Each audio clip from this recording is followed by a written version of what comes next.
चलिए आज की क्लासेस में देखते हैं हम अनुच्छेद नंबर 19 से 35 तक के भाग 3 के अंतर्गत 12 से 35 तक के अनुच्छेद आते हैं, जिसमें हमने 12 से 18 तक के पिछली क्लासेस में देख लेते हैं। अब हम देखते हैं अनुच्छेद नंबर 19। तो अनुच्छेद नंबर 19 क्या कहता है?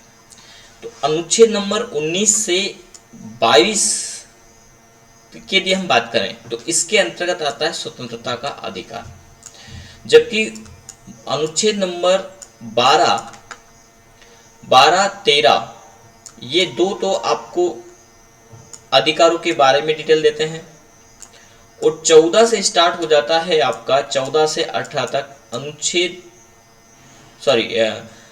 समानता का अधिकार। अनुच्छेद नंबर 14 से 18 तक आपको समानता का अधिकार मिलता है। अब 19 से तो 22 तक, अब ये आप नोट करके रख सकते हैं, इसको आसानी से याद हो जाएगा। यानी इसी के आगे आप स्वतंत्र अधिकार और उसके आगे टिक करें 19 से 22, तो 19 से 22 तक में आता है आपका स्वतंत्रता का अधिकार। अब स्वतंत्रता के अधिकार के अंतर्गत अनुच्छेद 19 क्या कहता है? वाक स्वतंत्रता, यानी बोलने की आपको स्वतंत्रता है। वाक स्वतंत्रता आदि विषय कुछ अधिकारों का संरक्षण इस अधिनियम के अंतर्गत मिलता है, या अनुच्छेद के अंतर्गत मिलता है। अनुच्छेद नंबर 20 क्या कहता है? अपराधों के लिए दोष सिद्ध के संबंध में संरक्षण ये आपको देता है। अनुच्छेद नंबर 21 क्या कहता है? प्राण और दैहिक स्वतंत्रता का संरक्षण है। आप अपने शारीरिक शोषण यदि हो रहा है या कहीं कोई आपको बंदी बना करके रखता है, तो उसको स्वतंत्र कराने के लिए, स्वयं को सुरक्षा देने के संबंधित आपके कोई ऊपर कोई हमला होता है तो आप उसको बचाने का, अपने प्राण बचाने का और दैहिक स्वतंत्रता जो मिलती है वो मिलती है आपको अनुच्छेद नंबर 21 के अंतर्गत। 22 क्या कहता है? अनुच्छेद नंबर 22 कहता है कुछ दशाओं में गिरफ्तारी और निरोध से संरक्षण। ठीक है, तो स्वतंत्रता का अधिकार कहां से स्टार्ट होता है? 19 से कहां तक जाता है? 22 तक।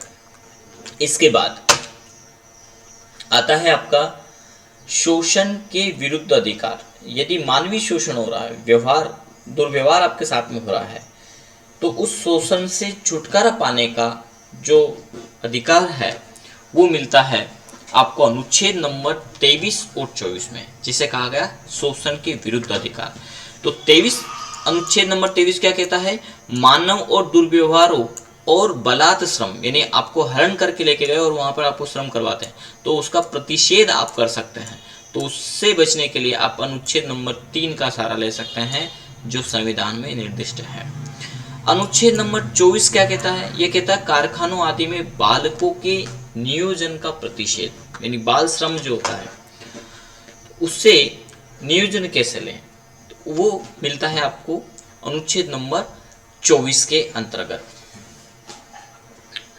ठीक है, तो शोषण का अधिकार हो गया आपका 23 से 24 तक। स्वतंत्रता का अधिकार हो गया आपका कहां से? 19 से लेकर के तो 22, ये आप रिवाइज करते रहें।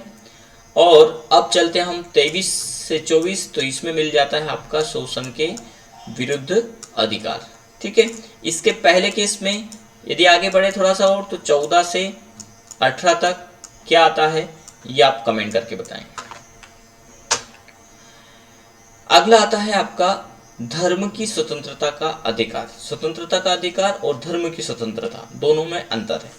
तो धार्मिक स्वतंत्रता का अधिकार आपको मिलता है 25 से 28 तक। तो इसका 25वां अनुच्छेद क्या कहता है? अंतःकरण की और धर्म की अबाध रूप से मानने, आचरण और प्रचार करने की आपको स्वतंत्रता है। 26 कहता है धार्मिक कार्यों के प्रबंधन की स्वतंत्रता आपको मिलती है। 27 अनुच्छेद कहता है किसी विशिष्ट धर्म की अभिवृद्धि के लिए करों के संदाय, यानी करों का देना, पेमेंट देना, पैसा देना, संदाय ना होता है पेमेंट, के बारे में स्वतंत्रता। अनुच्छेद नंबर 28 क्या कहता है? कुल शिक्षा संस्थानों में धार्मिक शिक्षा या धार्मिक उपासना में उपस्थित होने के बारे में स्वतंत्रता। ये आपको देता है अनुच्छेद नंबर 28। तो स्वतंत्रता के बाद शोषण के विरुद्ध के बाद शोषण का विरुद्ध हो गया आपका 23 और 24 के अंतर्गत, और धार्मिक स्वतंत्रता हो गया आपका 25 से 28 तक। ये आपको याद हो गया होगा। ठीक है,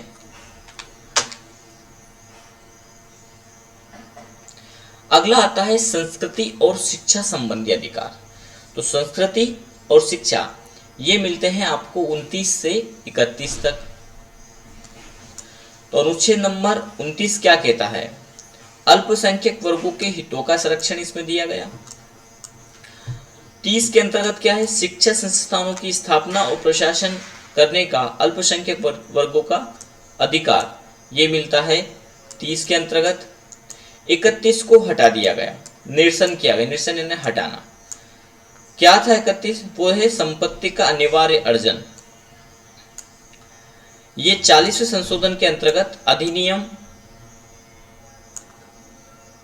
1978 की धारा 6 द्वारा 20/6/1979 से ये निरसित है या हटा दिया गया है। तो संस्कृति शिक्षा संबंधी अधिकार के अंतर्गत आता है आपका 19 से 31 तक। कमेंट करके बताएं कि इसके पहले कौन से अनुच्छेद के अंतर्गत कौन सा अधिकार आपको मिला।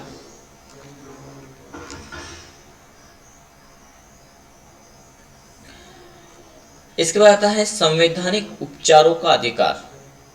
ये जो अधिकार आपको मिले हैं मौलिक अधिकार, उन मौलिक अधिकारों को लागू करने या कहीं नहीं हो पा रहे हैं तो उनको लागू करने का बल जो देता है वो देता है संवैधानिक उपचारों का अधिकारी। भी उसका इलाज कर देगा, ट्रीटमेंट कर देगा, इसलिए इसको नाम दिया गया संवैधानिक उपचारों का अधिकार। अनुच्छेद 32 से ये स्टार्ट होता है और इसके बाद कहाँ तक जाता है? 35 तक जाता है।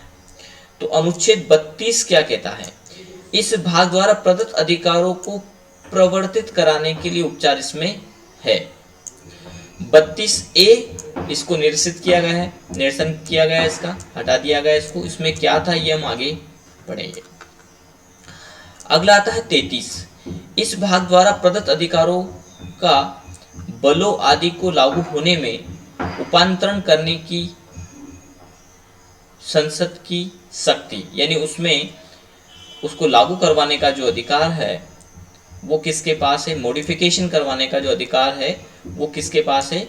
वो संसद के पास। यदि लागू नहीं होते हैं तो संसद इसको लागू करवाने के लिए प्रबंधित है।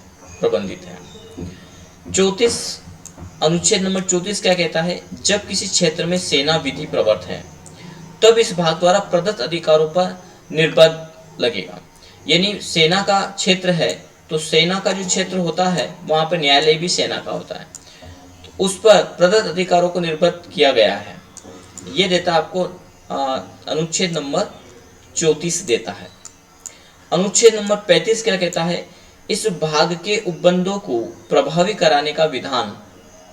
इस भाग के यानी जितने भी ये नियम लागू होते हैं इनको जो कि प्रभावी करने का जो अनुच्छेद है वो है अनुच्छेद नंबर 35 के माध्यम से आप इनको प्रभावी कर सकते हैं मौलिक अधिकारों को। तो मौलिक अधिकार अनुच्छेद नंबर 12 से स्टार्ट होते हैं तो कहां तक जाते हैं? 35 तक जाते हैं।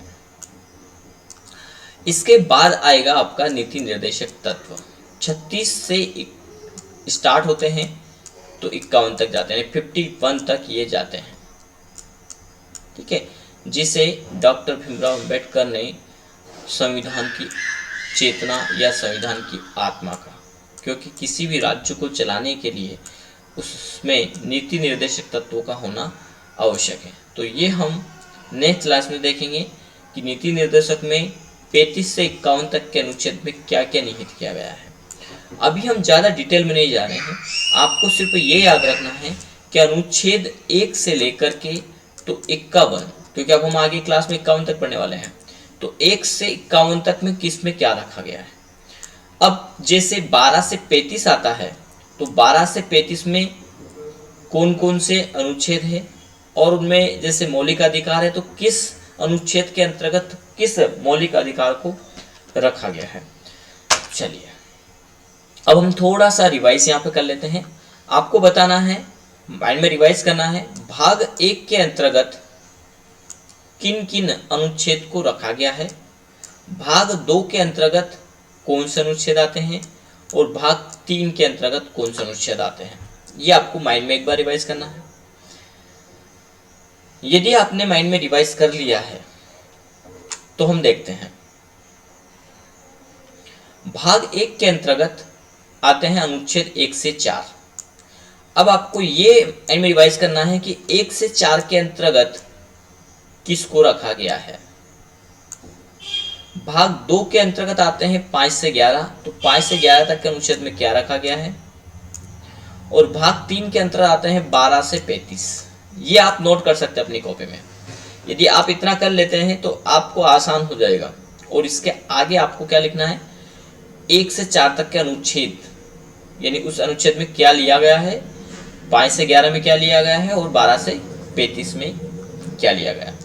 अगले इसमें हम रिवाइज करेंगे भाग 4 का, जिसके अंतर्गत हम देखेंगे 36 से 51, यानी इसको आगे हम 36 से 51 तक ले जाने वाला है। आप बार बार इस प्रकार से रिवाइज करेंगे तो ये आपको अनुच्छेद आसानी से याद हो जाएगा। इसलिए हमने इसको एक स्लाइड को इसमें इंक्लूड किया ताकि रिवीजन भी हमारा होता रहे। चलिए, तो आपने इसको माइंड में रिवाइज किया था।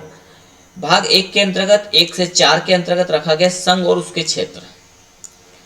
5 से 11 तक में रखा गया नागरिकता, पूरी नागरिकता के विषय 5 से अनुच्छेद नंबर 5 से 11 तक में इंक्लूड किए गए।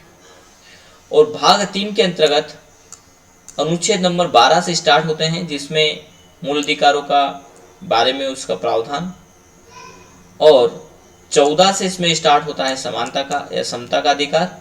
और इस प्रकार से मौलिक अधिकार जाते हैं 35 तक। तो 12 से 35 तक रखा गया है मूलभूत अधिकारों को। तो हमें उम्मीद है कि आपको 1 से 35 तक के अनुच्छेद के बारे में ये तो नॉर्मली याद हो गया होगा कि किसके अंतर्गत क्या रखा गया है। एक बार इन सभी को आप रिवाइज करें। नेक्स्ट क्लासेस में आपको बताना होगा कि 1 से 35 तक के अनुच्छेद में किस अनुच्छेद के अंतर्गत कौन सा अधिकार आता है, मौलिक अधिकार। और 1 से 35 तक की किसके अंतर्गत, जैसे अभी हमने 3 चीज यहाँ पे एक बार रिवाइज की है, संघ और उसके राज्य क्षेत्र, नागरिकता, मूलभूत अधिकार। तो यदि आप थोड़ा पढ़ेंगे और उसका रिवाइज करेंगे तो आपको राज्य व्यवस्था या जिसे संविधान की बात करें तो उसके अनुच्छेद आसान